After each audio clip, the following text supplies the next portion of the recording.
to call to order the General Government Committee meeting for Wednesday, July 5th.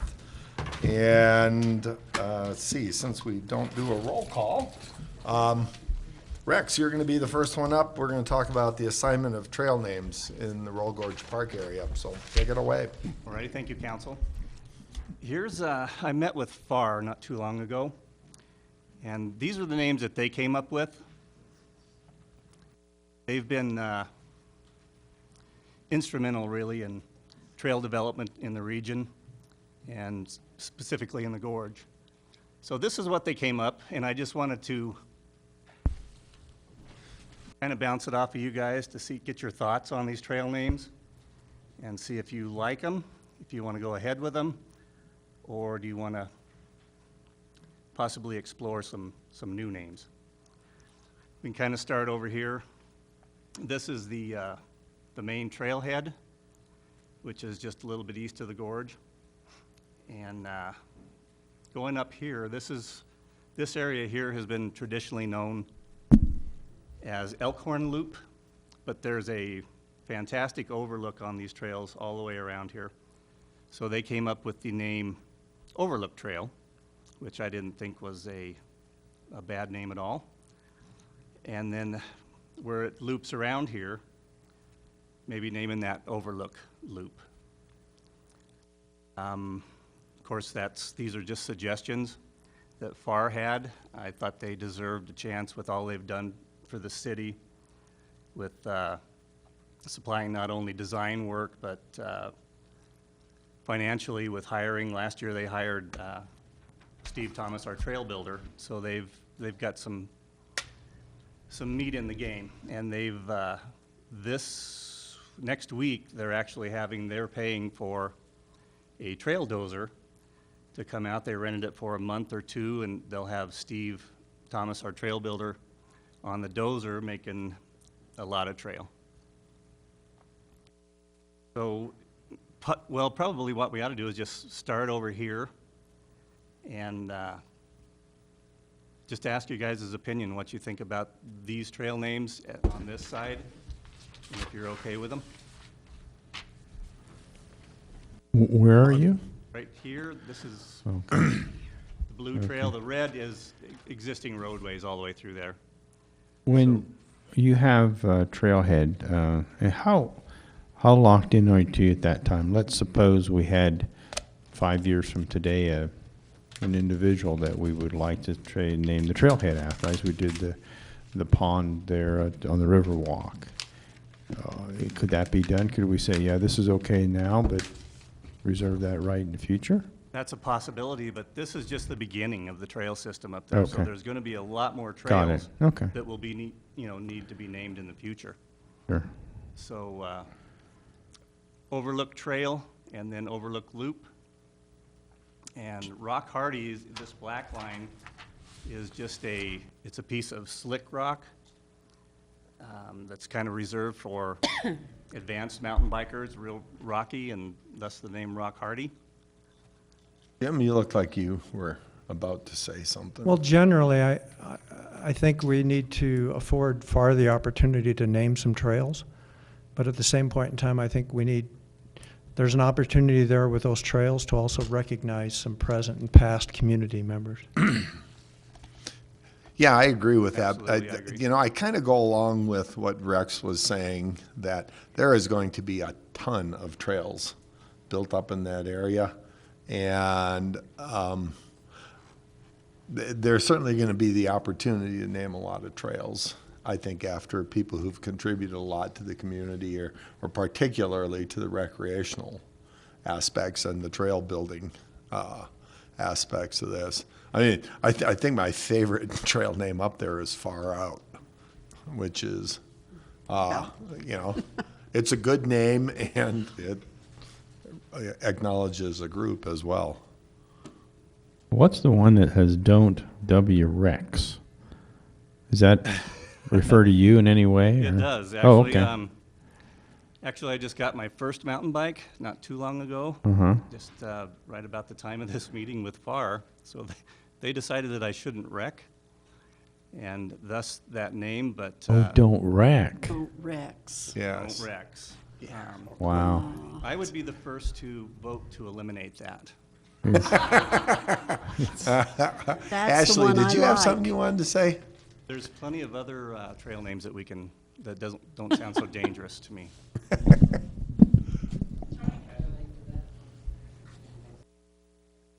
Come up to the podium if you could. You're being televised. Oh boy, hi. Hello everyone, I'm Ashley Sack, I'm the coordinator for FAR. And I did want to mention that we are trying to pay a little bit of homage to one of Canyon City's founding fathers. Guy U. Hardy was the gentleman who was responsible in 1906 for making sure that the Royal Gorge Park property, along with Temple Canyon and also Red Canyon Park, make sure that that property was set aside for the city of Canyon City. So Guy U. Hardy is being recognized on that Rock Hardy section, and I'm the history nerd on the board, so I am sure, as Rex said, that as the trails continue to be built, that we will incorporate some other founding fathers, including some other folks that we've looked at, and then, of course, some more recent individuals who have contributed to the trail systems and city properties and things like that. So we do keep that in mind, and the Rock Hardy is just the first of many, I'm sure, that we would incorporate. Thank you. Thank you. So any questions on this section of trail? Any suggestions? Comments? Is it out of line to recognize Mr. Bandera in that section?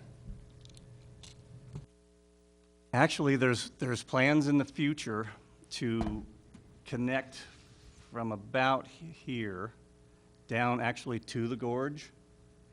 That might be an opportunity to, that could be Bandera's Crossing or Bandera's Bridge or something like that. But that is in the future, in the not too distant future, so that's an opportunity there. Yeah, and I think the overall trail plan calls for a network of trails west of the bridge as well. It does. It's, and all that land kind of over the old Buckskin Joe area, but north of there, Correct. or And south of there. all these trails we're just dealing with, they're either complete or near complete. So we wanted to get, currently there's no signage anywhere directing people. So we got to a point where we felt that this site is kind of done for now, and we need to get some signage up to direct people. And that's why we're here today, to get these trail names so we can get the directional signage installed as soon as possible. It's Ashley, Dark Side of the Moon. You got any insight on where that came from? Pink Floyd. Well, I understand. I know. Yeah, I think we all know what the dark side of the moon is. Okay. Yeah. Well, here, let's approach it this way. You've all had a chance to look at these. Does anybody have a problem with any of these names or would like to change anything? In fact, Dennis, I would say that, I don't know how much thought was was put into this, but it seems pretty fair for the names, and they're pretty descriptive of the area. And as we move forward, a lot of the input that we just heard, regarding future trail names, we can direct the powers to be to maybe put those on the maps as they start to become developed. Ashley? Because what there's do going you to be a think? lot. Yeah, I like the names. I think there's a good mix of sense of humor and creativity and some contributors to our founders. So good job, FAR. Thank you. Yeah, which I think is an important part of naming trails is seriousness and humor, and there's lots of good. Okay, well, anybody, is everyone comfortable recommending Rex to go ahead and adopt these names and get Yes. some signs made? Yep. All right. Okay. That's, so we'll put a resolution on our next council meeting agenda and adopt these names, and as more trails are built, we'll look to FAR for suggestions, and we'll talk amongst ourselves too. I'm looking forward to trying out Don't Rex. Do we still want to keep that name? I'm all Yes. for eliminating But it. you're part of the trail building, right, Rex? So now you have a trail. So there you go. That's the new area that he's developing right now, though, right? Right, this- And it's not complete. This so. trail here is actually complete. It goes back to County Road 3A where the underpass crosses the road. And it's complete to there, and this will be the loop coming back off of that. So it's not complete, So concerning that particular name, do we need to make a decision on that trail name right now, or can that one wait until we have more development? Rex can wait. So we don't need to label those trails out to the south there, or north? We will in the real near future, because Okay. this trail here is the only one that's not complete at this point. I like the name, but we can wait if you. Okay, Yeah, yeah. just see. Let it marinate with you for a little bit. Let it marinate. That is cute. All right. Thanks, Rex. Moving on. You still got the floor, Rex. Now we're going to talk about overnight camping in Veterans Park. Yeah, I was approached about possibly providing a area within Veterans Park for overnight camping, possibly for, and I really had more questions than I do answers at this point. But Scott, I think you were the one that possibly brought this up. Yeah. So just a little bit of history. I came to Rex maybe 2 seasons ago, and it was really regarding the amount of cross-country cyclist traffic that we have here in town. We're on the Trans-American route, and we don't have a place for those people to stay in town. And so they roll into town, and typically they have to head out of town to find camping for the night. So a lot of towns provide camping in the parks throughout their trip. It's funny, there's a map that these riders have, and there's thousands of them a year. In fact, today, when I was coming back from Breckenridge, I crossed probably 35 cyclists, fully laden with gear, heading one direction or the other. And they all come through Canyon. So, you know, as the bike shop, I hear a lot when they come in, where can we stay, what can we do, and most of the time, I have to tell them, yeah, the only camping available is up on 8 Mile in town. There used to be a campsite, a campground, out towards Walmart, but if you guys recall, it was on the corner there of Dozier, yeah. That has since closed down and is no longer available for those riders. A few riders get creative, and they find people's backyards to stay in, or churches, but there's no formal place for them to stay.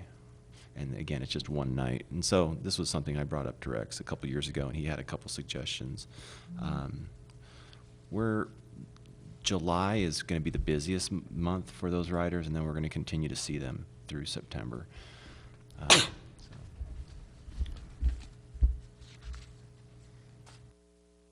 Well, I'm sure, as you can realize, there's, with camping inside the park, that can present a few issues. One, irrigation systems that are running 3 to 4, sometimes 5 nights a week. If someone were to camp in that westerly end behind the tourist cabin, the irrigation would have to be dealt with or, shut off in some way. And I'm just wondering about the permitting, how that would work, where they would get their permits. I spoke to several neighboring cities, Pueblo, Colorado Springs, Salida. They don't allow any camping in any of their public parks. They have made exceptions at times for Ride the Rockies and big bicycle events coming through town, but generally they don't allow camping in that.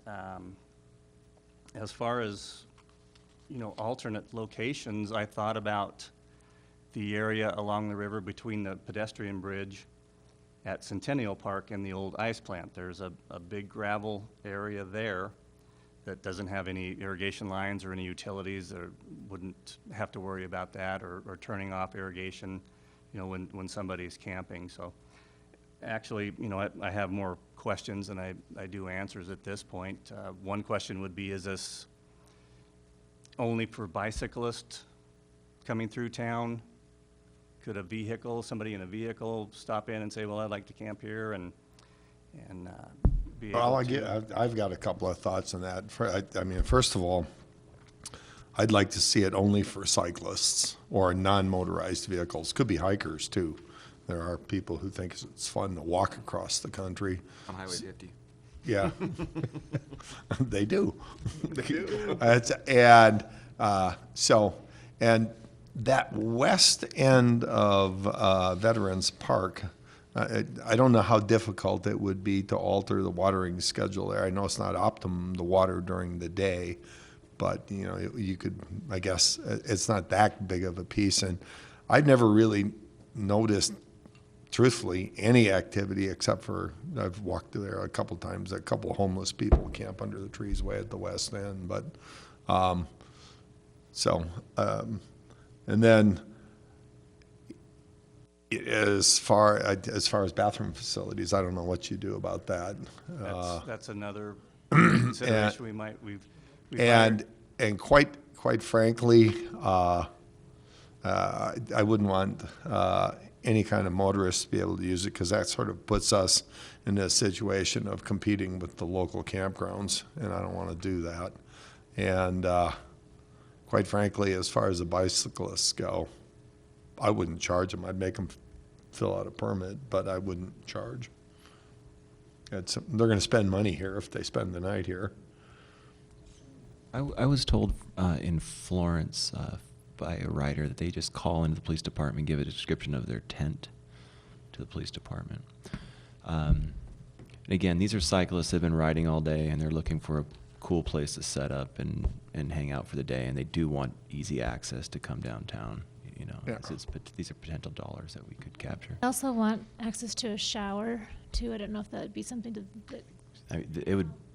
sure goes well, with it. right, The it would- river it would. real close. It would, yeah. And in fact, that's We what could just leave the I irrigation recommend the system river. A lot of riders, they'll come in and it's a short day relatively from Pueblo to here, so they get in by 11 o'clock, and on a 100-degree day, what do? So they're looking for places to hang out, and so I send them down to the river, and they ask about showers, and right now I don't have an answer for them. I just send them down to the river. Raft Masters has coin-operated That's right. showers. There you go. There you go. Shameless plug. You know what?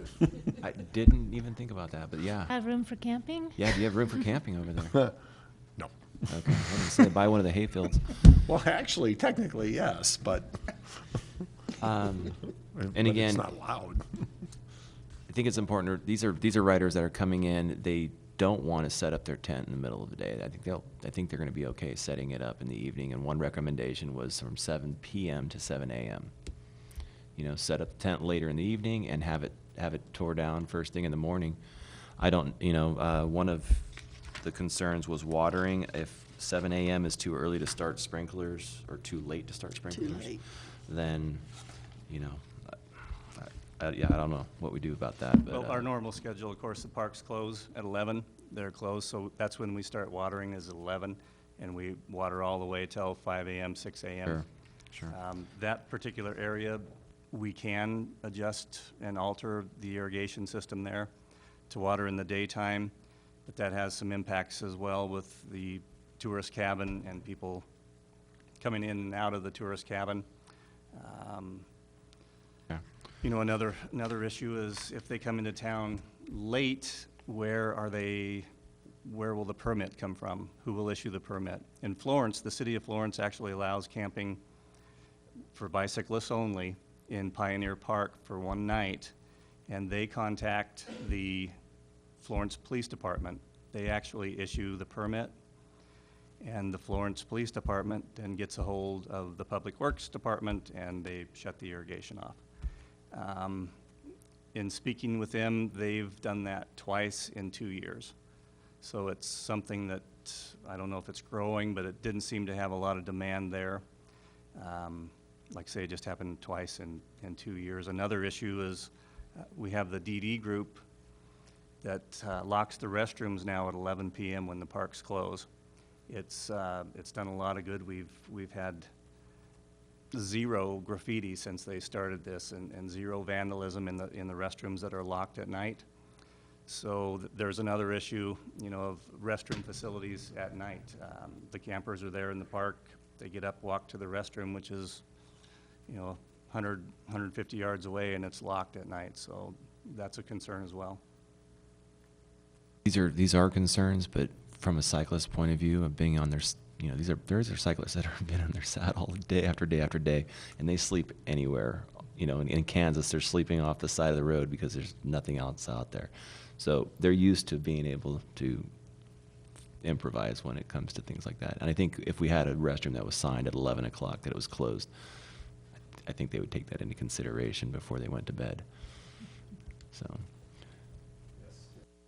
My concerns would be twofold.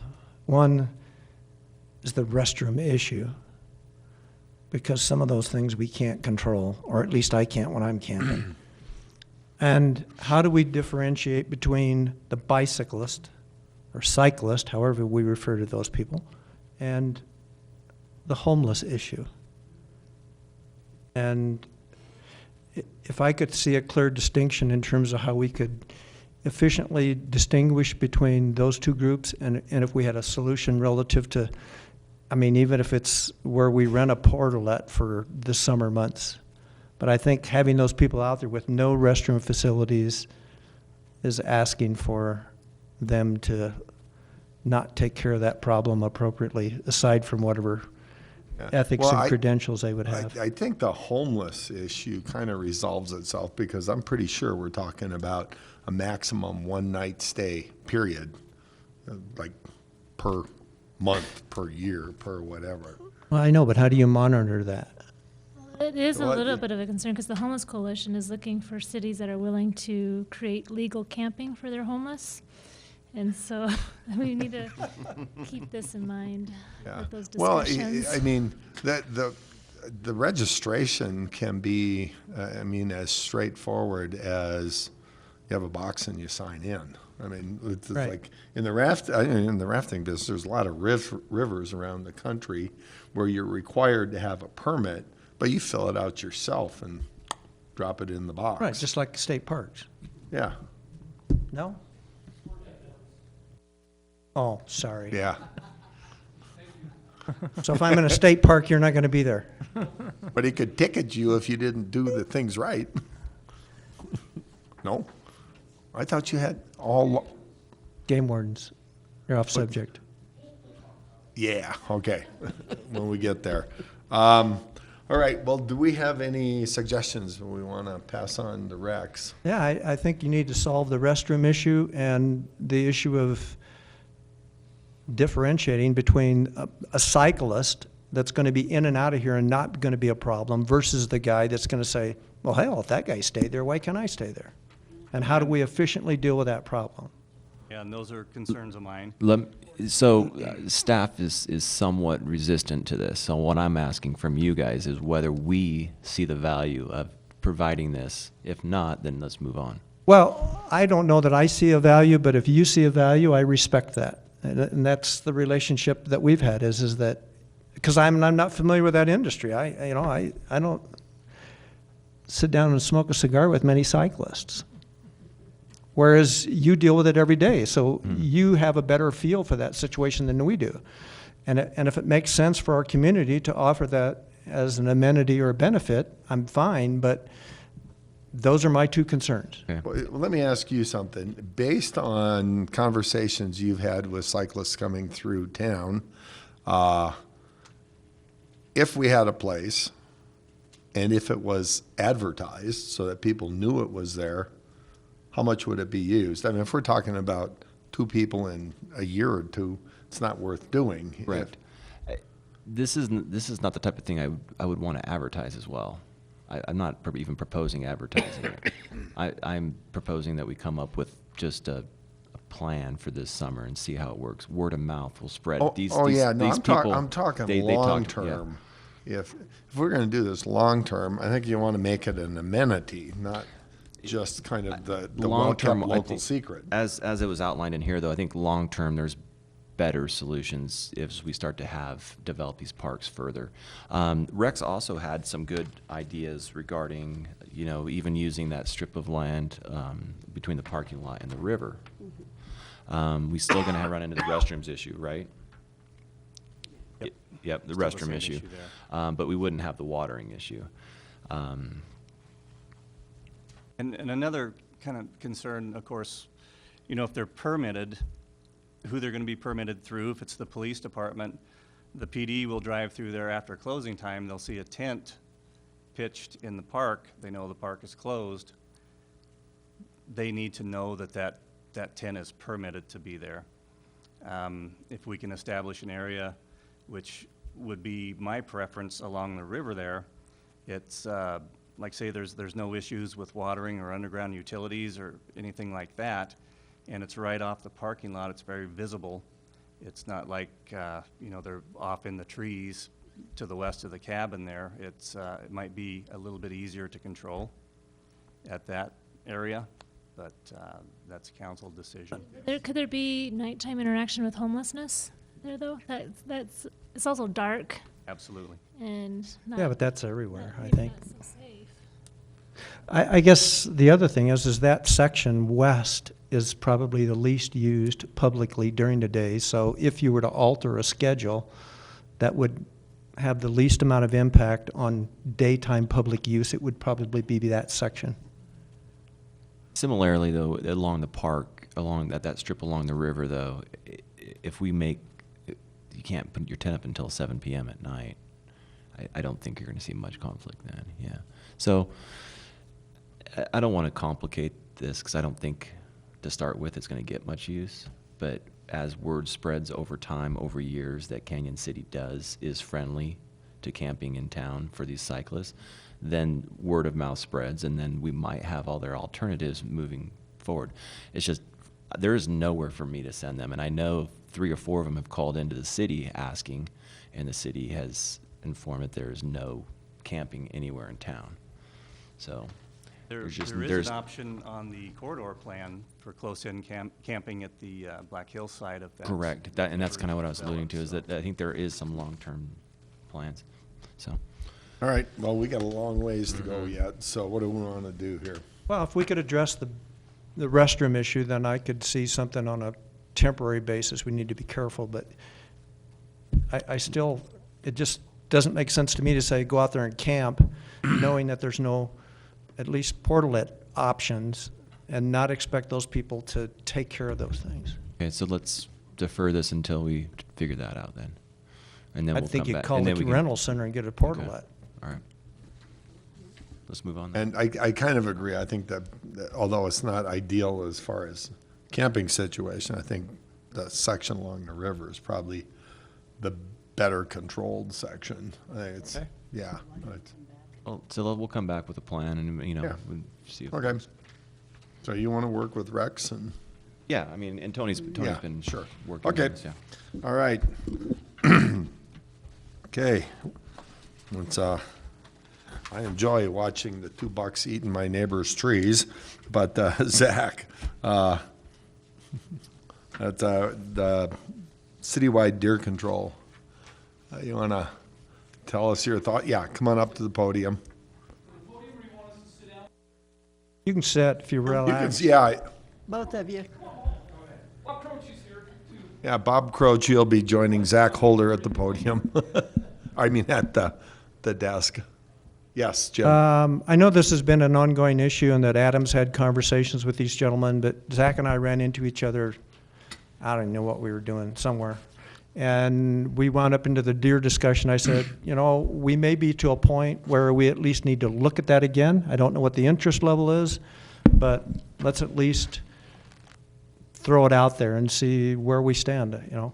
And I'll leave it at that. You bet. And is this thing on? Can you hear me? Okay. Yeah, Zach Holder, I'm the game warden with the Colorado Division, Colorado Parks and Wildlife on the Canyon City South District, so I've got everything south of the river. My partner, Bob Croce, he's the Canyon City North officer, and between the two of us, we basically cover the majority of Fremont County with some, you know, additional other little parts of other counties, but we just appreciate the opportunity to come in and at least start to address the deer calls and the deer, I guess you can maybe call it a problem if you want to do that based on the number of calls we get and that type of stuff. And I guess really Bob and I have done what we can through our policies and procedures, and and what is legal, you know, as far as hunting and stuff like that goes. So we appreciate the opportunity to come to you guys and get you to be cooperators in this, because I think really to address this deer population and the deer problems that we're having, it's going to take a real concerted effort between Colorado Parks and Wildlife, more specifically Bob and I, the game wardens in town, you guys, city council, county commissioners, possibly with some of the places around Lincoln Park, North Canyon, and then you know, the other law enforcement entities in town, Chief of Police and Sheriff Biker, to see what we're willing to do and what you guys feel comfortable doing to address this deer population. For Bob and I, the best way for our agency, the best way that we've got to manage a wildlife population, guys, is through hunting practices. We need to do a harvest on those animals. Otherwise, you're going to see an exponential growth every year. These deer have no natural predators in town, for the most part. I know that an increased deer population does bring in natural predators. That's why I think we have more mountain lion sightings and things like that. But for the most part, they don't have any natural predators. They don't have any hunting pressure. They have very, very light, minimal winters. You know, I mean, everybody likes Canyon City because it's 30 degrees on 8 Mile Hill, and down here it's still a nice 40 degrees and not snowing and stuff. So these deer have this perfect little microclimate or micro habitat that they can live in, and they're going to flourish in that. And you're going to see an exponential growth every year.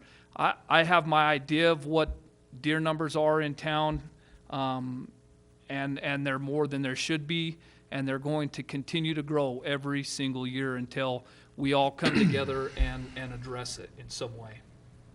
So, Bob, do you have anything to add to that? No, I think it's a very sensitive issue as well. For 10 people that can't stand the deer, there's 10 people that love seeing them. You know, whether they're feeding birds and put out 50 pounds of bird seed every week or put out water for them. So it's going to be hard to come to a consensus, I think, or, you know, hopefully we can, but like I say, it's pretty sensitive. There's very passionate people on each side of the argument. I agree with Officer Holder. I think we have been seeing an increase in some of our deer population. The last few years, we have been putting some telemetry collars on some of the deer in town. What we'll do is try to collar several does kind of on that North Canyon just to see if they are sticking around town the entire time or if they're migrating out. And then also we'll put them on some of the fawns and stuff. And what we're trying to see is if there is a mortality, what is actually killing them, and then if they're moving out of the area, where they're going, and if they're coming back. And we have, it kind of varies a little bit. We do have, you know, a doe that's had the same collar on for the last several years and has maybe only gone a mile or so outside of town and then come back. But then we've had one that has gone all the way up by Fort Carson and then has worked her way back into town. Most of the mortalities that we find are car versus deer in and around the area. I don't know that we've had any confirmed mortalities from mountain lions on the collared deer that we've had in town. As Officer Oler said, we have had an increased number of sightings of mountain lions, but I don't know that we've had a lot of confirmed sightings. I've got a lot of pictures of lion tracks that actually turned out to be, you know, canine dog tracks that were just misidentified. Right. And so if we had a real increase of predation by lions, I would think that we'd start getting calls about a lion that had killed a deer in somebody's yard, because generally what they'll do after they kill a deer is they'll feed on it for a while and cache it, so it looks like you scrape up a bunch of leaves and stuff and put it over the deer and you'll see a hoof or an ear sticking out, and then they'll come back in the evening or that next morning and feed on it. And you know, in the last 7 to 8 years, I have not gotten a call about, you know, a deer kill in a yard or even along the hogbacks and stuff. This last fall, around February, March, we got quite a few calls about lions on that hogback by the Skyline School, and spent a lot of time up there. We did find some tracks that were on a back porch once, but as far as finding lion kills, deer that were killed, we didn't see any of that over there. So the study is an ongoing study. It's been going on since 2000, and each year, around January, so we'll continue to put a few callers out just to kind of see where the deer are going. We do see deer that are crossing over from the north side of the river to the south side. Just because the river's a corridor there or barrier doesn't necessarily mean that that's going to keep them separated. The highway actually serves as a pretty good boundary, just because with the traffic and stuff, it's a little more challenging for them to do it. But as everybody sitting in here knows, we've seen deer pretty much everywhere in Canyon. It's not uncommon to find them, but it's also not unique. It's not a unique problem or conflict to Canyon City. Canyon City is just one of the many cities around that are dealing with that. Salida, Buena Vista, Rifle, Meeker are all having the same concerns, and what we need to try to do is be consistent as far as to solve the problem. Could you go in and call every deer in town and take them out? Absolutely, that could happen, but then we set the precedence. Well, why can they do that there and we can't do that here type of deal? Trapping and relocating the deer, it's not something that is going to happen. It's been tried before, and you find out that when you relocate them, generally they don't survive. But then there's also a huge concern about some of the disease issues. Say that the deer in town have something that we don't even know of yet, and then all of a sudden we're moving them out of town into an area, and we're spreading that disease around. So, as Zach said, one of the tools that we use is hunting, and we do have guys that do hunt in and around town. It can be done, and it has been very effective. It just needs to be done in a safe manner. By the last, I don't think it'd be a good idea to give everybody a gun and an orange hat and say, go hunt in Canyon City. I don't think that that's something we as sportsmen want to see. But it is a valuable tool. Over on the Abbey, for example, we have a lot of deer conflicts with some of the agricultural growing there and stuff, and we do use hunting as a tool. In the last 3 to 4 years, it's been extremely effective over in that area. Some of the apple orchards and stuff that fall right on the edge of the county and in town and stuff, we are able to harvest some of those deer that are causing damage in there. Can come up on my front porch about 8 o'clock every evening, and there's about 12 or 15 of them. Yeah. They've consumed about $250 worth of geraniums and daisies, and Yeah. and they leave their little trail. Oh, yeah. So what you guys are seeing now is, we get bears in town, and people are extremely concerned about them. Bears, I would take 100 bears in town over 10 deer, and it's simply because those deer, they can cause a lot of damage. If you go and spend $1,000 on trees and you're in the right place in town, you've just burned $1,000 on trees because you're going to have damage. So I think what you guys are going to start seeing, and probably already have, is that you're getting complaints now about property damage. I have seen a very large increase in the amount of aggressive deer calls that I have received.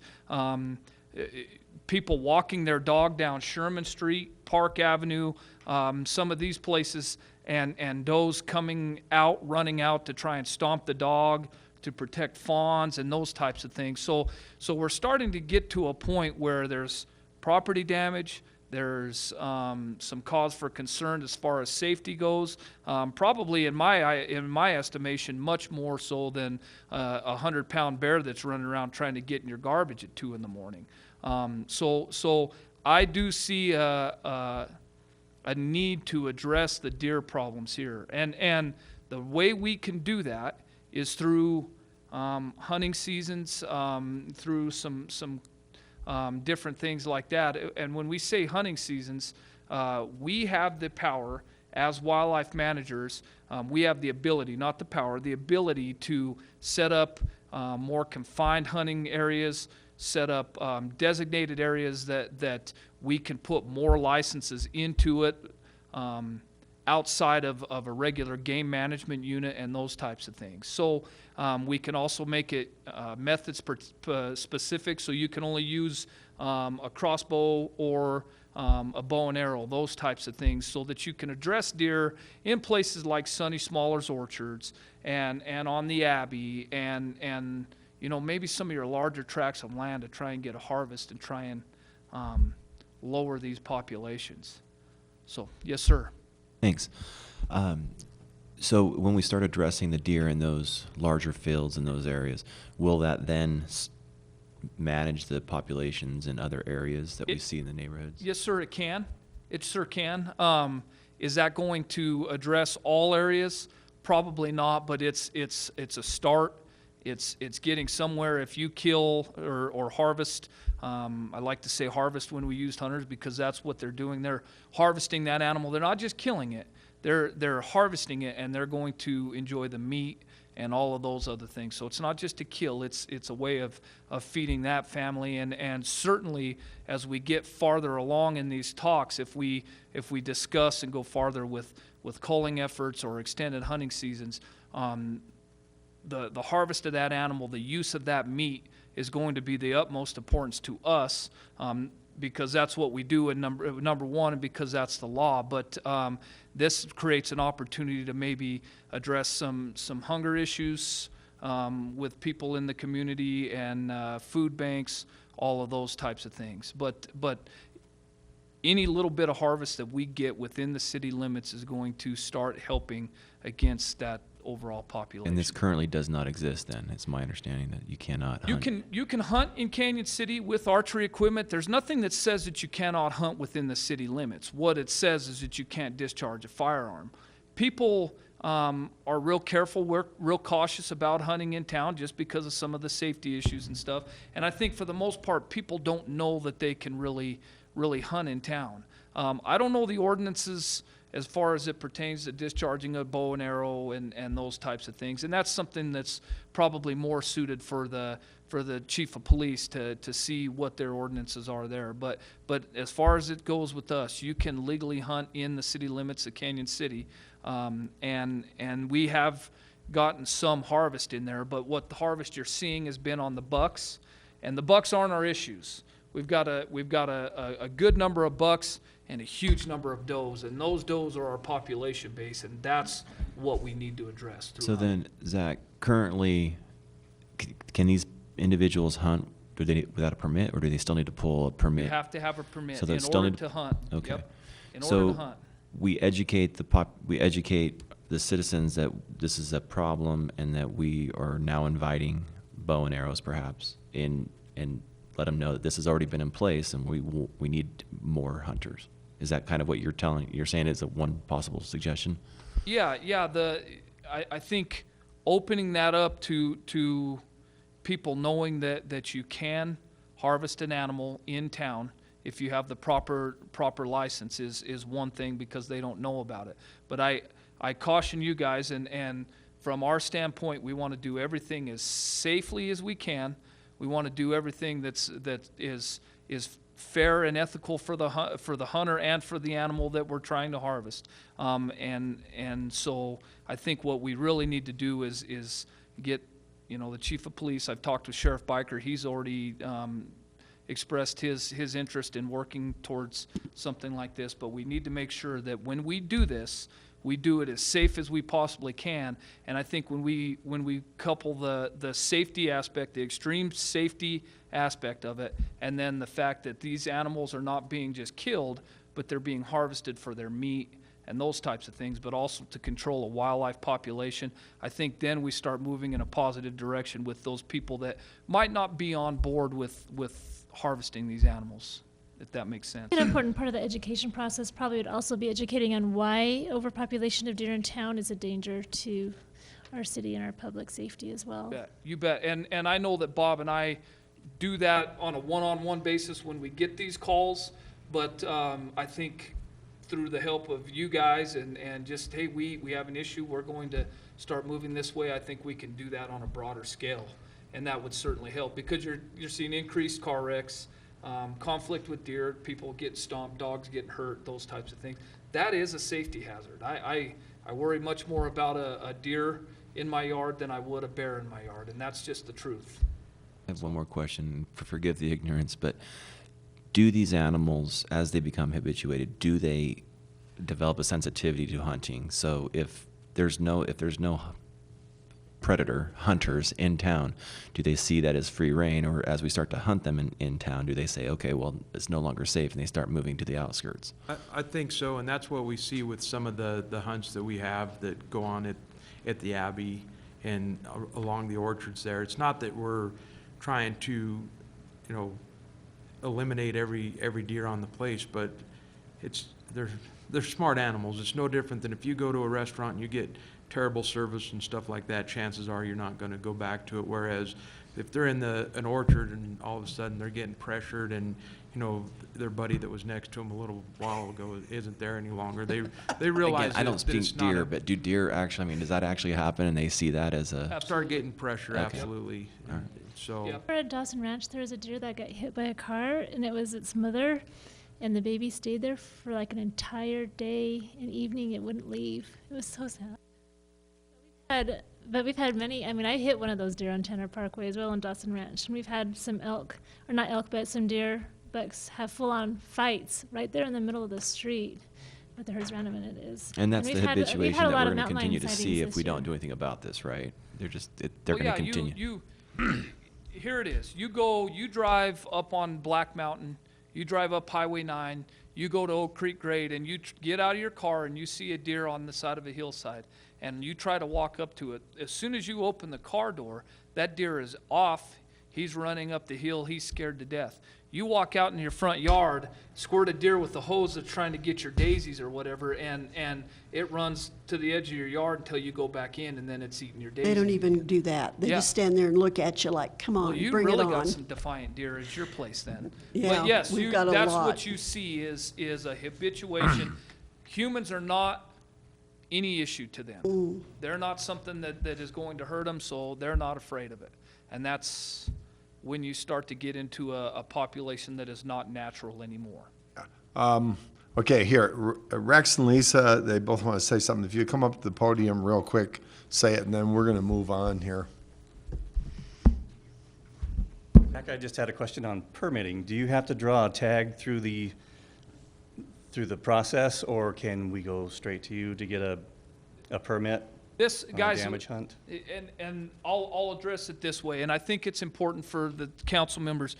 This is a introductory deal to this, and we've got to have lots of talks before we get to that point. But anything that we decide to do on these deer, as it relates to licenses, is going to be a 2018 deal. We have already set our license numbers, we have already sent all licenses out, and those types of things. So the closest or the earliest that we can really get started on something will be the hunting season 2018. And through these talks, you cannot go hunting for any species of animal in the state of Colorado, big game animal, without a lawfully acquired license from Colorado Parks and Wildlife. So there will be permits that are needed.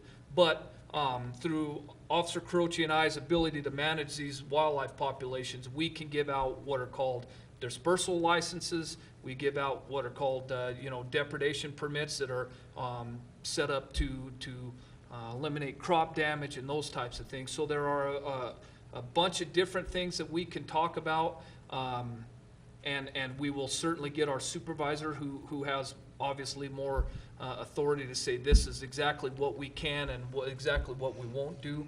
But we can address all of those things as we move forward. But I just want you guys to know that this is a 2018 deal, so we've got a lot of time to sit and discuss this, much more time than I know you guys have right now. So Lisa?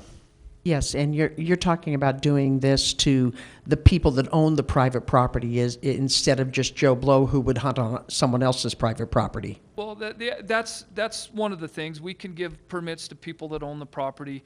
They can give those permits out to, people that they will allow to come on. And That's what I wanted to say. So we're not letting anyone in the population hunt deer on someone else's private property without permission from that property owner. It's against the law to hunt on private property without permission, so we can never trump private property rights, you know what I mean?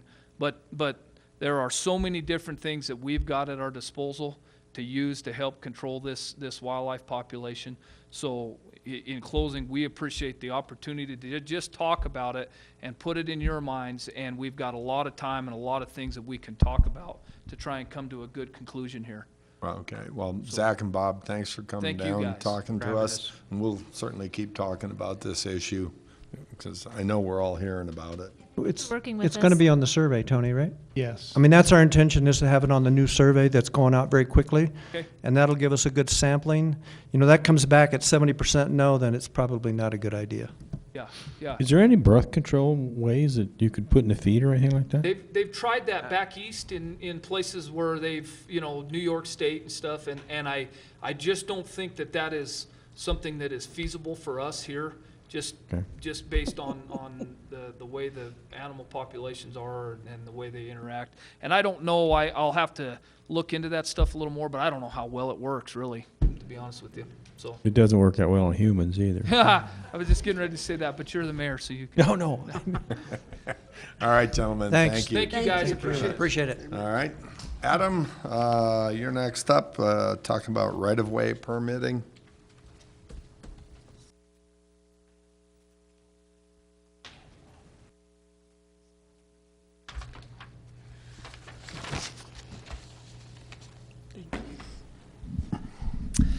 Okay. So this is something that has been talked about for a long time, but I know that there's been a number of issues recently that kind of brought it to the top of the pile again. But what we're looking at is rewriting, well, basically eliminating one section of the code and rewriting another section, which is really combining the two, but into something that's more comprehensive regarding encroachments within the public right-of-way. So when we're talking about encroachments, we're talking about everything from a mailbox, something as simple as a mailbox, all the way up to people's buildings or building structures that encroach into the right-of-way, and then to construction within the right-of-way. So those are all different forms of encroachments. And those are all kind of handled either separately within the code or by policy only. And the intention is to combine all our current practices and then fix some of the problems we've seen recently, put that into one chapter, and kind of wipe out some of that old language that's no longer viable for what we do in the city. So that's essentially it. The draft is in your packets, but essentially there are three types of encroachments we're talking about. There's incidental encroachment. An example that I just gave is like a mailbox. We're not going to write a permit for every mailbox that's out there. Most of them are placed where they're supposed to be, and if not, they get ran over, and they don't really usually hurt anybody. So those types of things are incidental encroachments. Also, landscaping. We've never permitted or required permits or licensing for landscaping. And so because we encourage people to take care of, in fact, it's required within the city code to take care of the right-of-way from their property line to the improved roadway. So we want to encourage that. We've never required permits or charged people any of that or had licenses required for landscapers other than their business license. So, irrigation systems, grass, that sort of stuff.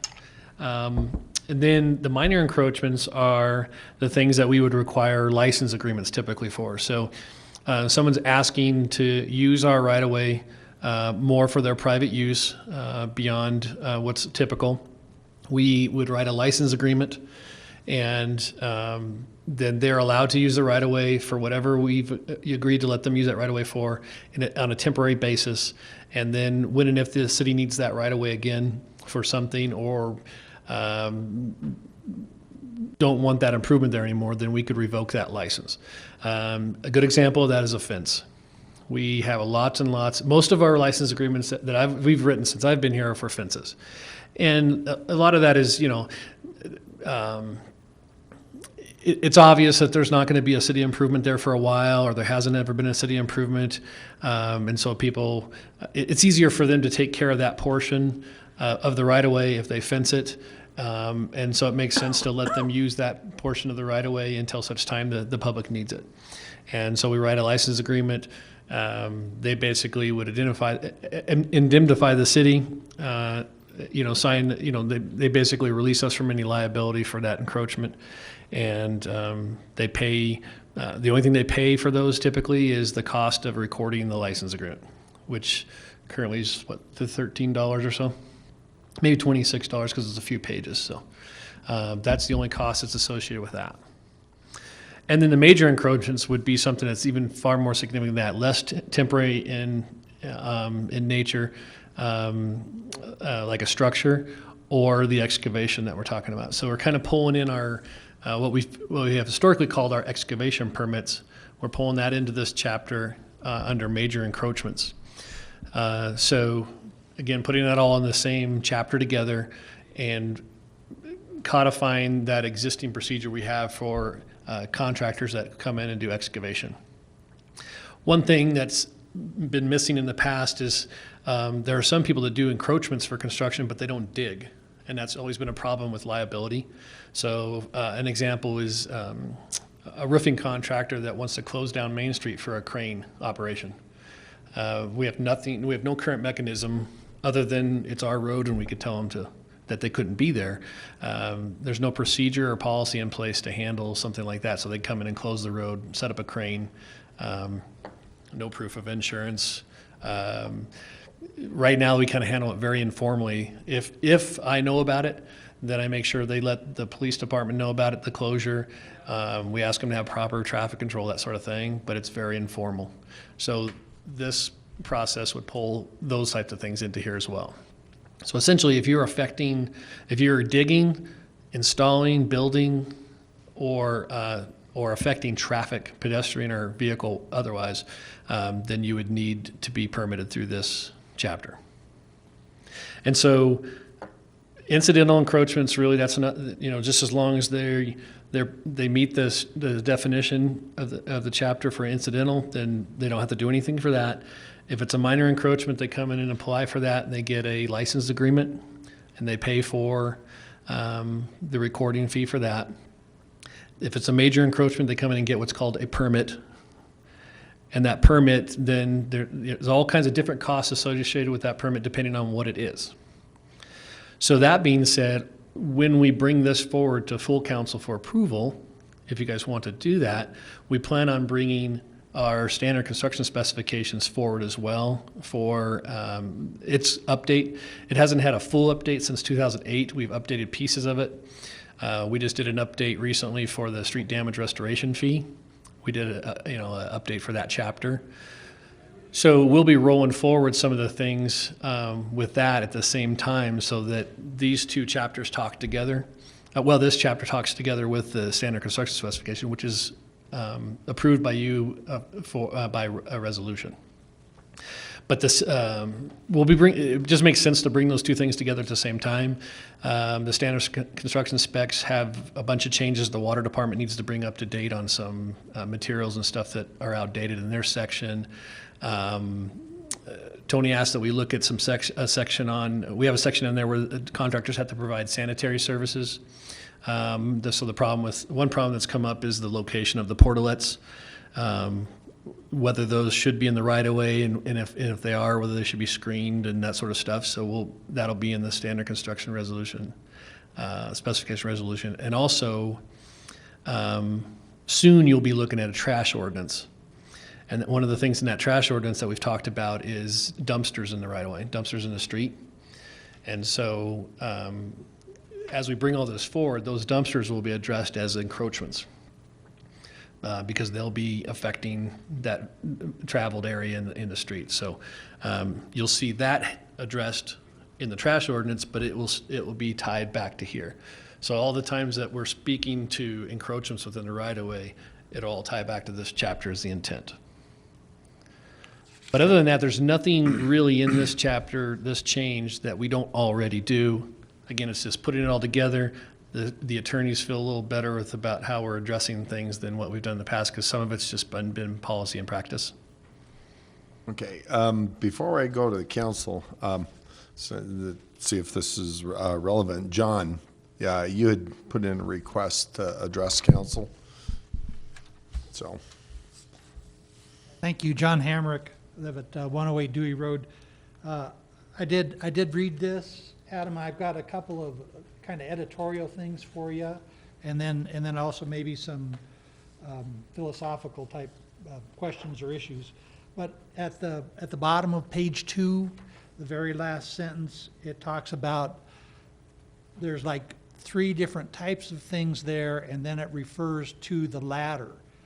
And when you know, if there's 2, you have a former and a latter, but if there's 3, it's less clear what you mean there. It's not, I did not really, by reading it, understand what you were saying there. I think you mean the latter in favor of the city's police powers, but I'm not sure. We'll ask the city attorney, since that's their language. Okay, also there's another editorial, which is on page 8. The structure of this is you have numbered sections and then lettered paragraphs within the numbered sections. But starting on page 8 with maybe J, I think that's supposed to be a numbered section, not a lettered section. If it's a lettered paragraph, it is only referring back to the last number, which is major encroachments only. And so everything from page 8 onward is structurally referring back to major encroachments. And I think the intent is to apply it to the whole section. And I would just point out that on the philosophical idea, that on the minor encroachments, it sounds to me like the idea is that minor encroachments, such as fences, can have a license agreement. But if your fence prohibits or creates an obstruction to vehicle, bicycle, or pedestrian traffic in any way, that's pretty restrictive, because then you can't have fences. Essentially, if the city has right-of-way and any person can use that right-of-way at any time, if you put up a fence that restricts access to the right-of-way, which is what the purpose of the agreement, we have one on our property. I think, so there's kind of a conflict there. I believe that the minor encroachments license agreements prohibit fences.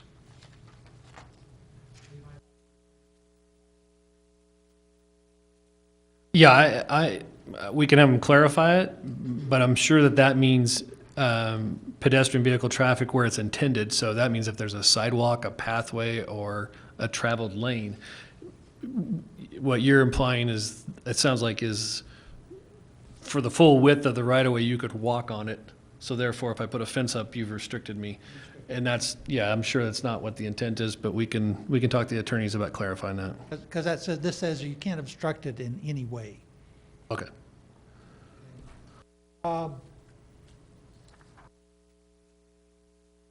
In addition, the administration and enforcement, it's got it written in that that the city engineer would issue citations, and then upon conviction, collect fines.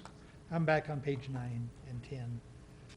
And so maybe this is just my misunderstanding. What a conviction by a civil court, is that what that means, conviction?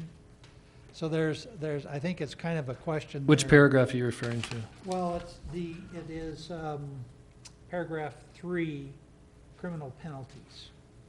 Right, so criminal penalties doesn't have anything to do with the city engineer. That's going to court. Right.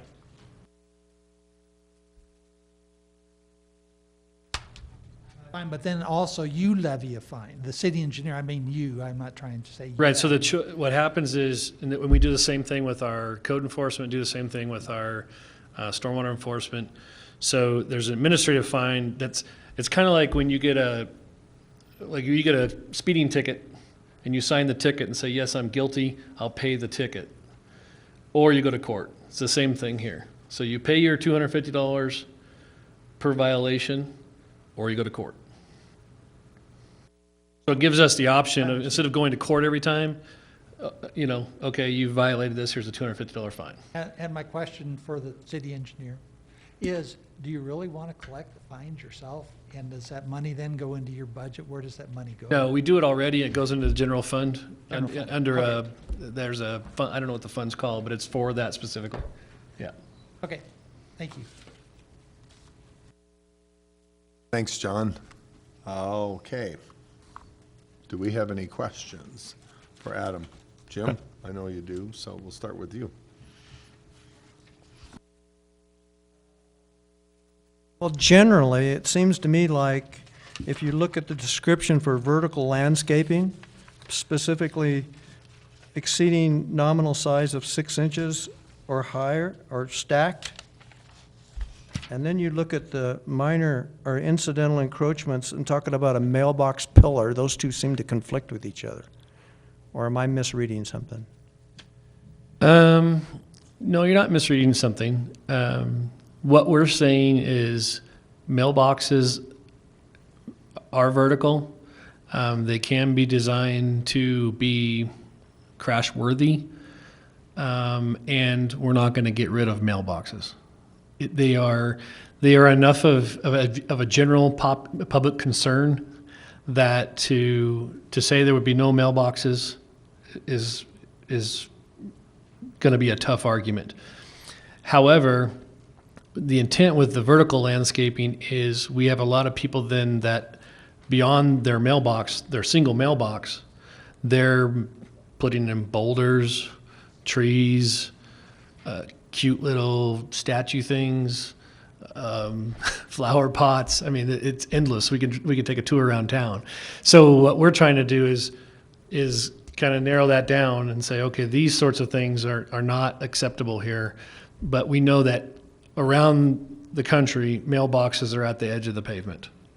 And that's just something we have to accept, whether that's a good idea or not. That's where they're going to be. So that's why we're saying that. That's why it's intentionally vague, but there's some things I wanted to specifically call out, like a mailbox.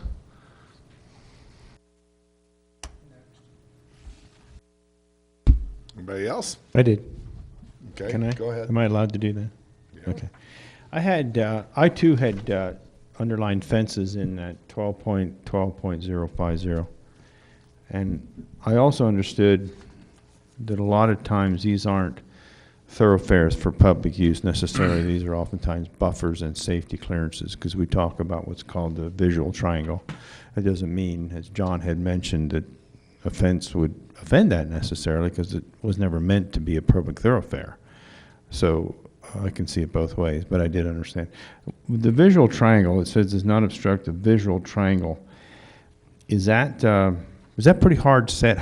What is that visual triangle? Is it 10 by 10 by 5? But what is that? It's different for every street. So it's Okay. based on vehicle speeds, what the stop condition is, and some other conditions that for safety. So typically we call out for in other parts of the code. I think it's 25. Yeah, so 25 feet for like signs.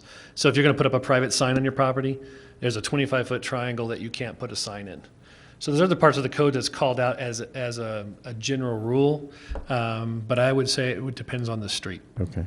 Then you also talk about a clear zone. Are those one and the same? You know, a clear zone is the recovery area on the side of the road if a vehicle were to leave the roadway. So a clear zone is typically about 10 feet for no curb and gutter, typically 2 feet for curb and Okay. gutter. So that's the area we want clear longitudinally along the roadway. where there's no curb and gutter. Or if there is curb and gutter. Because curb and gutter acts as a barrier, the clear Okay. zone is smaller where there's curb and Okay. gutter. That's the 2 foot, 10 foot deal. Yeah. Got it. Okay.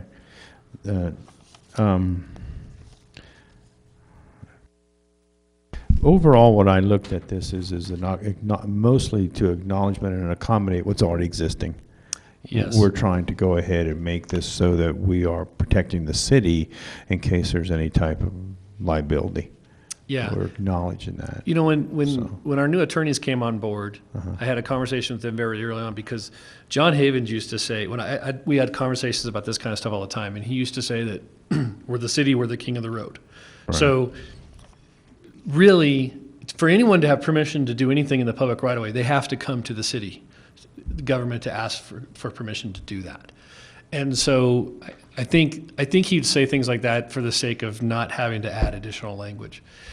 Our new city attorneys agree with that 100%. You are the king of the road. If you see if someone places something in the roadway and we think it's hazardous or not good for the general welfare of the public, we can ask them to move it. But they thought it would be better if there were some standard practices we already are doing, that we codify that and make sure that that's clear. That's how I looked at it. And then Yeah. what it says on C on page 6, it says permit shall not be issued to any person, firm, or corporation that is not licensed with the city in accordance with, what license is that? Is it like a contractor's license? Contractor's license, yes. Okay. Yep. And we allow limited contractor licenses for the right-of-way work, so they don't have to, there's not even a test to take like a general contractor's license. So if you just do concrete work, you can come and get a limited license and go do concrete work. Do you think that needs to be cleared up in any way? I mean. No, because that's handled in another part of the code. Okay. As far as the contractor Okay. licensing. Yeah. Okay, that's it. What do the contractors think of this? Have they seen this? They have not seen this, but this is what we're doing. So, they may not But like you're the way we doing all currently right. do things, Don't- but this is Don't how. you think we ought to at least run it by them for comment before we? Certainly, we can That's, do that. Yes. I always appreciate comment.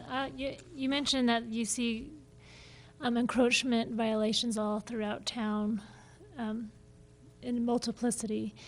Are you talking about going around and doing fines and making people over We are- town change the way things? Yeah, have we are been not doing forever? that. We've talked to the attorneys about that. That would just, we know that there are thousands, literally thousands of encroachments out there that aren't currently permitted and are licensed. And our intent is not go out there and do that. Our intent is to cover that when they come in, or when there's something that comes up, if there's a complaint or we have a project going on or there's something, then we'll address it at that time. But they did add I don't know exactly where it's at, but they did add a sentence that basically says that those things are not grandfathered. So essentially, if you have an encroachment today and it's not permitted. I've seen that. Yeah, so it's in there, so people can come in and go ahead and get a license agreement.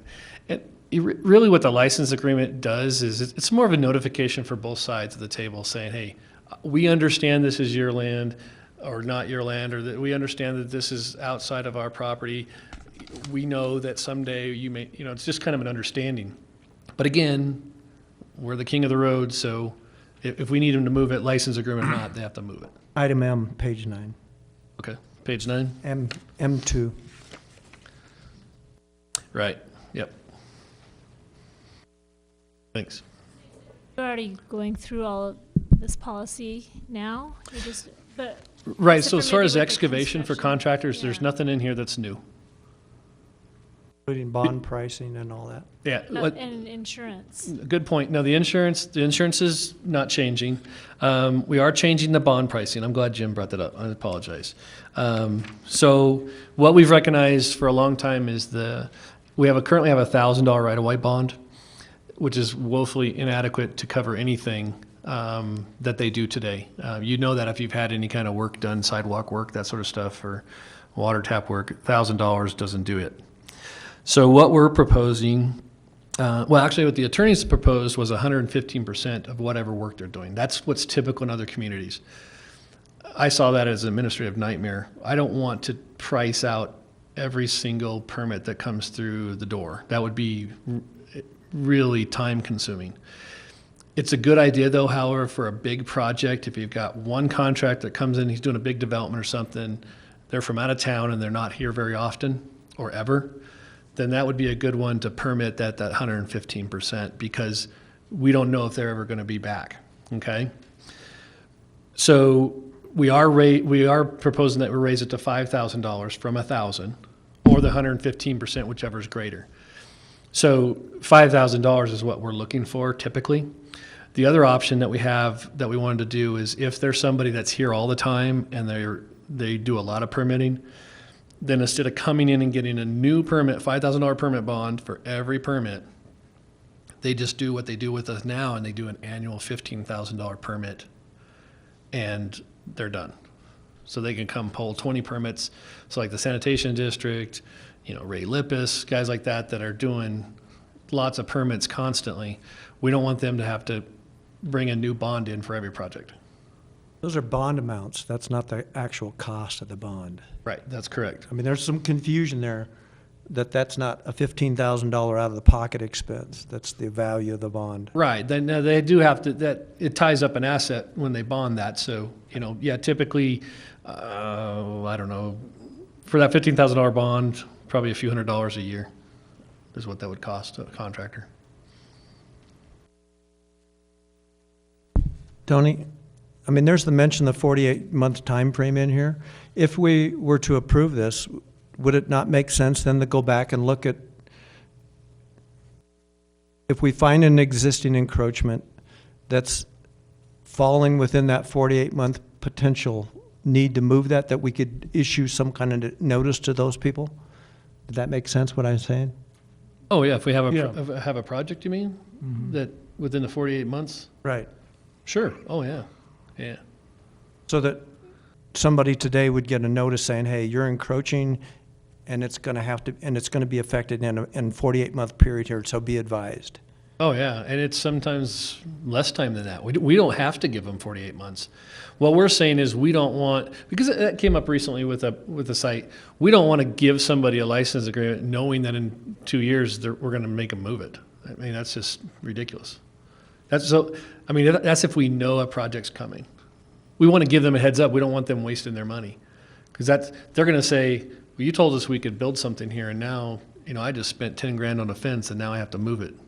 But my That's point in is, section Main and 12th. pardon? Yeah, I knew that.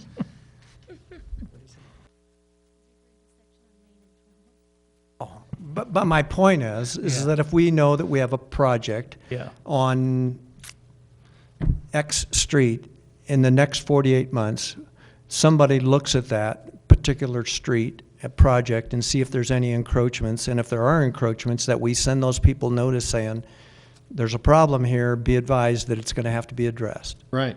Well, all I'm saying is they may not get 48 Right, months notice. Yeah. Yeah.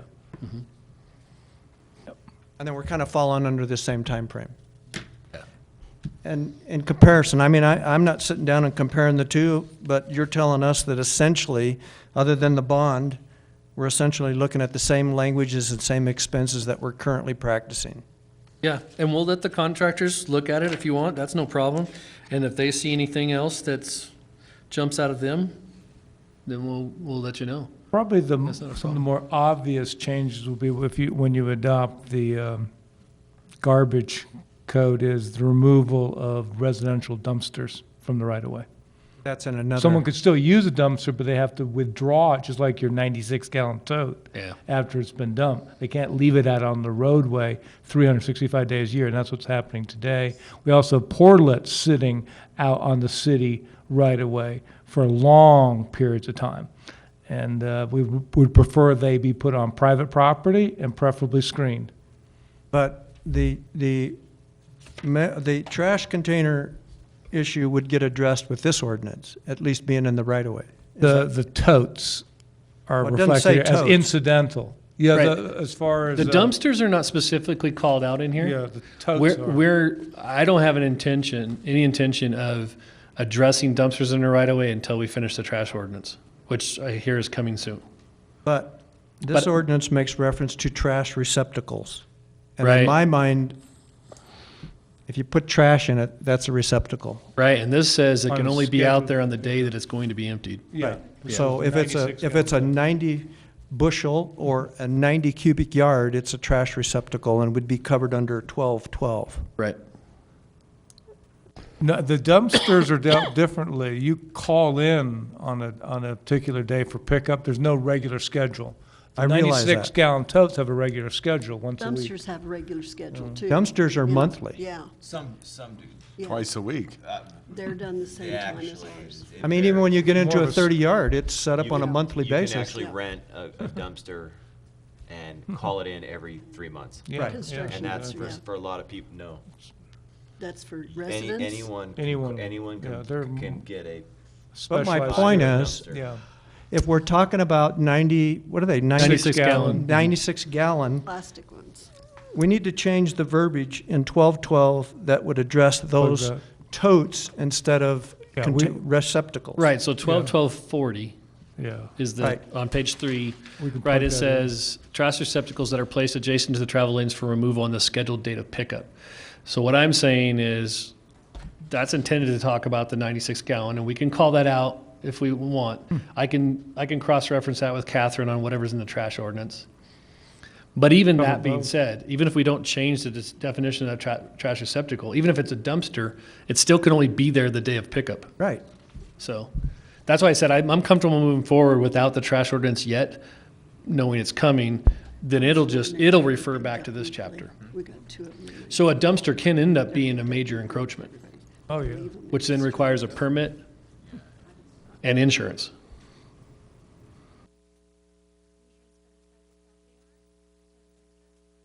Well, we can talk about that more when the trash ordinance things come forward, but Probably a better example is the construction dumpsters you've seen, they'll put a 90-yard out on the city street, not on Right. private property, on the city street. I think it should be for insured by months. the owner of the dumpster. I think it should be And cars insured have and to permitted by negotiate the around owner that. of There's those. blind spots, there's horrible sight visibility. Those are a real problem. Somebody, right, I agree. Somebody needs to take responsibility for that dumpster, whoever it is. But I'm going to come back and say that if we leave the verbiage of trash receptacles, Yeah, we're covering all of those items we are. in this ordinance. And is that what we want to do? Because we're talking about them only being on there on pickup day.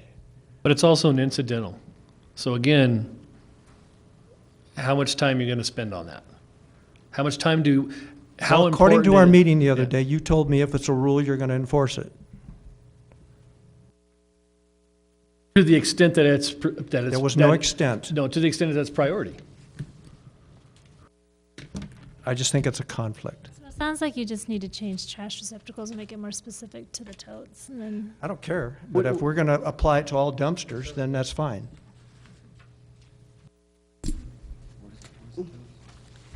So we're Page good. 3. Okay. How far away Tony, do you know how far away we are with the trash ordinance? Probably 30, 60 days. Yeah, okay. Trash receptacle. Know that, but it says trash receptacle. Yeah, I think most people would probably interpret it as the totes. And I think Adam's argument is that it covers both because both would have to have scheduled pickup days, and they couldn't be out there on the days unless they were scheduled for pickup. That would cover dumpsters or totes. Let's say this, Jim. Let's do this. Why don't we say 96-gallon trash receptacles, period? Well, that's what we And want to do. and talk about nothing on the day or anything. So because right now people leave their totes out all day long, every day of the week. So that this part of the code is whole, we'll just say 96-gallon totes. Do we want to say 96 because it's so specific, or can we say, Or does less. tote take care of it? No, I think because I want to tie back into the language that's going to be in the trash ordinance, whatever that is. Can you say less than 100? Yeah, sure. So, I mean, if somebody's got a 90, because Yeah. don't they make two sizes of totes, a 96 Well, they and a... make trash barrels They too. make I have different lots ones. of Jim, those. Yeah. I'm just curious. Explain to me why we need to change it and not just leave it trash receptacles, period. Well, I like what Jim's saying, and the reason is this, because the trash ordinance is not done, and it may fall on its face. And there's multiple things in that, but then based on this, your construction thing would have to be moved Correct. because it's a trash receptacle. Correct. And as it should be. I'm not saying that it should or shouldn't be. Unless you get a permit. And I also heard that earlier. Right. A permit's separate. So if we're having construction done, then you're going to have to pull permit because that's not in place right now. And I actually personally had a concern about that because I came to the city. I said, hey, what is it going to take for me to put a dumpster on the street? There's nothing in the code. So I just did it. But if we put something in place, then Well, it'll be there. There'll have to But be an it'll- exception, But it'll be right. there. What it's going to do is we're going to clean up the language in the incidental so that someone that has a dumpster doesn't think this is incidental. That's what Jim, I think, is saying. Yeah. Is someone could say, well, this is a dumpster, it's a trash receptacle, which means it's incidental, which means I don't need a permit. Yeah, I'm good with whatever. So I'm okay Helps with that. clarify. Yeah, whatever Jim thinks. Is that right, Jim? Gallons or less, right? Is that what you're saying? I'll find out what's in the trash ordinance proposed, and we'll put that in there. But it also says placed adjacent. So I just think language-wise, we keep talking about placing it in the street, but this says place adjacent to travel lanes. Yeah, they couldn't put, we don't want them to put the trash can in the travel lane. So they can put it anywhere from the travel adjacent to lane it. to their property line Okay. as an incidental encroachment. Parking lane, a travel lane? Sidewalk. No, and so some people put it at the curb, in this, on the pavement at the curb, Yeah, which is okay. okay. Any other comments, questions? All good stuff. For everything I was gonna ask. Okay. Then we'll move on with that. All right, so our plan is, I don't know that we'll make it by the 17th. 17th, maybe that fast, but definitely in August. We'll bring this forward with the standard construction specifications update. Yeah. All right? And I would like to get some input from contractors. Yeah, well, just- that, yeah. let's, since you want that, let's not do the 17th then. We'll do Shoot the for August August. and- sure. And we'll get the word out to the contractors. Yeah. That's, since it's gonna affect them, I'd like to at least give them the opportunity to take a look at it. Sure. All right, thanks, Adam. And Dina, you wanna join Adam up there? Maybe you could say similar too. I just think if you say 96, it's a problem. I've always worried about that too, because what happens in 2 years when the trash companies change the Right. trash tote, yeah. And Terry. Are we ready? We are. So we are here to talk today. City Council had requested a tutorial on the city's site plan application process. So I worked closely with Terry Bernath, our city planner, and Adam Lancaster, city engineer, on putting this packet together for you today. So I will just walk through everything that's in the packet, and then we can follow up with any questions. So the first item that's attached in your packet is a flow chart actually explaining the site planning process, and I'm going to come back to this a little bit later, so it's this diagram. Or, Dina, I'm sorry, mine is almost illegible. I Can't noticed read it. the copies that were made were not great. And I don't know if these were emailed out electronically as well. Okay, so hopefully those copies might have been more clear. Colors, yeah, you gotta be careful on the colors that we choose on, as far as packet stuff too. Yeah, it seems like the copy machine was very do light good, this yeah. round. So we'll come back to that, and we can make sure that we email you a clear PDF version of this. So number 2 is a site plan packet cover sheet, and so that element of this, the site plan packet, so it's in all caps and underlined, has a series of bulleted items. And this is basically a packet that Terry has worked on putting together that she actually hands out to each applicant when they come in for the required pre-application meeting for the site plan process. And I have a full copy of that packet here that we can pass along if you'd like to see that. But basically, at the required pre-application meeting for a site plan application, the city planner meets with the applicant and hands this packet out. And so this has several different items of information in it in hard copy that's basically handed to every single applicant during that pre-application meeting.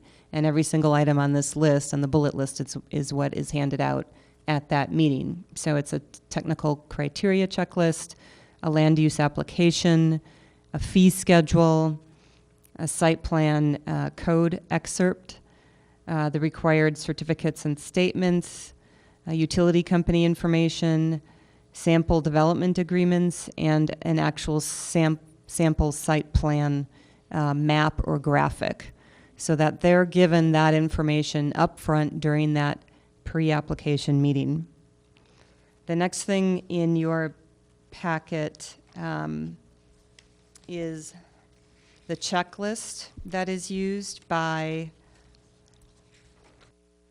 staff. So when an application comes in and they're going through that application, at the end of that, there is a checklist that staff uses internally to make sure that everything is submitted and in order to do a comprehensive review of that site plan application.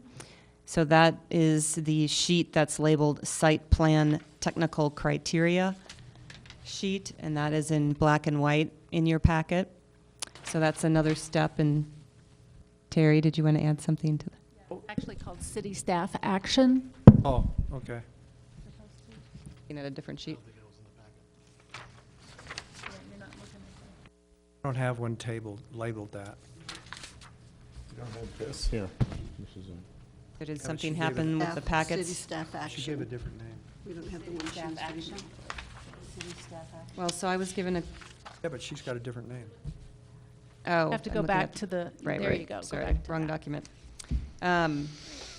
Yes, so it's called the City Staff Action Checklist. So that's the second item in your packet.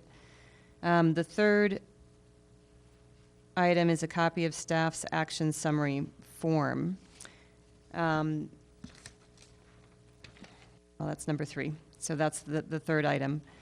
And then fourth, we actually pulled 3 different examples of site plan submittal drawings from various applications made to the city so that you could see examples of different site plans. And again, the reproduction photocopying on this particular packet isn't the greatest. So the site plans are probably a little difficult to read as well, but we tried pulling 3 different examples or types. And so the first one that you see is a multifamily residential example. And that is basically the Journey Home project, which is about to start construction. And that, from a context standpoint, all 3 of these are infill sites, meaning it's not a greenfield site or previously undeveloped site. And so hence why site plan comes into play. So all of these are infill site examples. So the first one is a multifamily example, and basically that sheet from Journey Home is the cover sheet to the entire site plan submittal. And these should be in 11 by 17s in your packet. And that cover sheet shows you the total number of sheets in the entirety of the site plan submittal, so that you can see sort of on the center right of that sheet, there's actually the number of the sheets starts with C, then it goes into GESC. So there are several different sheets with different information that this applicant or their architect on behalf of the applicant submitted to the city to have a complete site plan sheet. The second example is a commercial example, in this case specifically what we call an MOB or medical office building. That is the second example sheet that we included in your packet. And that example is actually from the medical office building that was constructed several years ago, basically at 9th and Cell Avenue. And then the third example that we included is a little bit more simpler site plan that was submitted, and this is a warehouse example. So we tried providing you with different examples of actual site plan submittals that have come into the city. And circling back to the flow chart, which was sort of illegible as photocopied for your packet, the point of that flow chart, this is something new that had not existed before.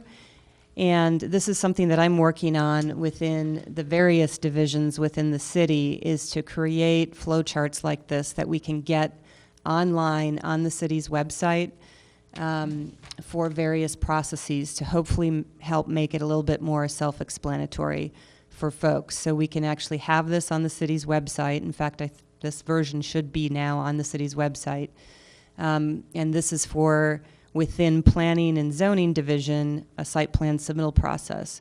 We also have a draft of a commercial building application that's in draft form.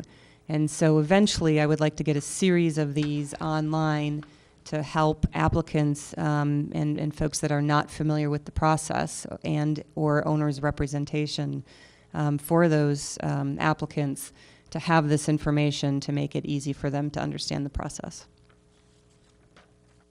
Any questions?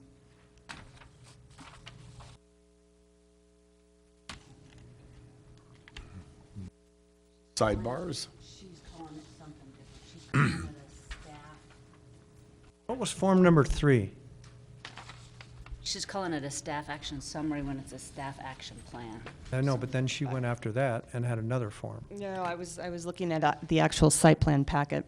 So in your staff report, the memorandum, the third item is a copy of the staff actions summary form.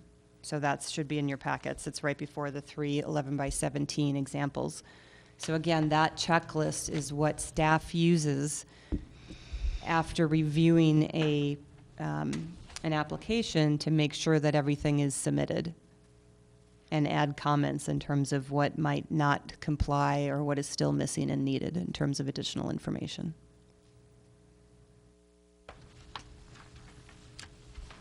Anyone else have any questions? Scott? Kathy? Preston? At what level do you make this requirement? I know I've asked that question before, that you would have to have, hand out the site packet. Can you answer that, or do you? Terry? At Sure. what level? Go ahead. I think that you guys had a spreadsheet not too long ago. Those items where Right. you're building something new, always on a piece of virgin property, you're going to be using a site plan of this type. So, for instance, we included Journey Home. That was built on a vacant site. Orchard Warehouses was one of those as well. So, yes, this is when it comes into play. Minor subdivision, 5 lots. This isn't subdivision, this is site planning. So the subdivision process will have already been Got it. completed. Okay. Good, thank you for providing more information to put on the website. I think that's fantastic and helping streamline that. Thank you. All right, well, thanks, everybody. I think that wraps that part up. All right, council and staff updates. Who wants to start? Just from the staff, the survey, we've sent you 2 changes and questions, one related to the deer management / harvesting, so you're okay with that. Other one related to St. Scholastica, whether there's public interest in the rehabilitation of the pool and gymnasium as a community center. So those are the only 2 additional questions. If you're okay with both those, we'll notify the firm tomorrow, and the survey will get underway for July 24th. I don't remember the deer question, but does it mention harvest? Yes. I mean, so that we're Very clear. people understand what Yeah. we're talking about. Talks about, working in partnership with the Colorado Parks and Wildlife for deer management and harvesting. It doesn't say harvesting, it says support or oppose the reduction of deer population in canyon in partnership with Colorado Parks and Wildlife deer management and harvesting guidelines, I'm sorry. Ashley? I have a couple of questions. Do we need to make a decision about the Whipple tree today? I'm glad you brought that up. I think we've had discussions, but the 2 options are, 1, to proceed, because the road reconstruction triggers the ADA requirement. There's no other way around installing that necessary ADA ramp other than taking out the tree, or skip that particular block and move on. Something important to note on skipping the block. Yeah. We've spent already just under $45,000 on design and survey for the street, With or without the tree. with or without the tree. I went out and visited the site, and you get into, we could get into this discussion about moving the ramp and what have you, but my concern is if you stand on Whipple and look north, and I sent a picture, and I don't know who all got it, but that tree is within 12 inches. The edge of that tree is probably within 6 inches of the edge of the curb, and that tree has already lifted the curb, and in my mind, that changes things. That tree is now a complication to the structure of that street. And I suggest we remove the tree and plant a new one of smaller size in a different location. And I had a conversation with the lady, and after talking to her about the reasons for doing this was a couple of weeks ago, so I don't know where the text came out or what drew this back up. And her comment was, yeah, okay, I understand. That's probably okay. Now, I have looked at it as well. It looks like it's got a stripe down it, like it was hit by lightning. It is crooked. It is encroaching and pushing the curb up, and eventually, whether it's this year or 5 years from today, is going to become a hazard. I think eventually that tree will come down. It's not a particularly attractive tree. No. And Come down on somebody or something. It's rotted out in the top. Unfortunate casualty to our new streets. Well, but I think it's a bad precedent to be acquiescing to that. It's necessity, and a nice new ash tree would be great on that corner. And I would suggest that we do that during normal business hours. And, you know, if we need to have some police department backup, but I would suggest we do that during normal business hours and be cautious about the whole thing. But I would not suggest that we do it at 9 o'clock at night. No, and my understanding is the last communications that the mayor had with her, she understood it and was not going to be a further problem, so. That was her comment to me. Well, I guess I understand. And then the text came out last week, and I thought, what stirred it up? So, if she remembers that conversation, but we had that conversation. all right, and then just a quick question for Adam. Do you have any information, like share updates on the current progress of any of the street work that's going on? Absolutely, yeah. So we're about 25% on water, on the water line. The South Yale section tested fine. There was only one service tap in that location, and then they had a fire hydrant to do, and it was complete. So the south end of Yale and South Street up near Harrison School are going to be the first roads that are completed. They're trying to get both of those done before school starts. That's why they put so much emphasis there. They did get started on concrete flat work on South 10th Street by Domino's. Got sideways a little bit with a subcontractor, first time working here in town, did some things out of spec a little bit, so they had to redo some of that work. But as soon as they complete that flat work there on South 10th, that concrete crew will head to Yale and start working on concrete work on Yale. The water line on North Yale is probably, I think it's made it past Fay. So from Ohio to Fay is complete. They're working from Fay to Oak now. That eventually will go all the way to Harding. And then they have applied for the railroad permit for the water line work on Orchard. That'll be the only other water line work on the job except for North 16th. But they haven't quite finalized pavement design yet. We're supposed to get that by Friday this week.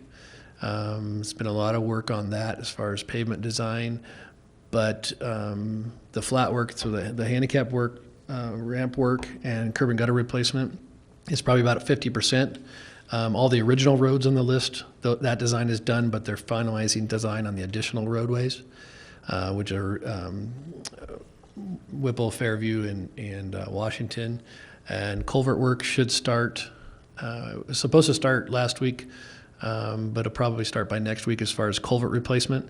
That will start on East Main first. There's a lot of culverts to replace on East Main. And I think that's pretty much where we're at for now. Okay. Yep. What about seal coating? Are they going to start that? So the patchwork is almost complete for that. So the city crews have been doing the patching, and then we'll release it to the contractor, and that same contractor's doing stuff all up and down the Front Range, and so they'll schedule it in. They've told us for sure by August they'll be in and out, but we will be done probably within a week's time. It'll be ready for them, so they could come in if there's an opening for them. Their crack sealers will probably come in a lot earlier, and then chip seal after that. Okay. Jim? What was the issue with the concrete, that they were not aware of our specification? It's kind of interesting. So they didn't put any base course underneath the compacted base course. And after some explanation from them, I understand why. They came off really just came off a big job for Colorado Department of Transportation.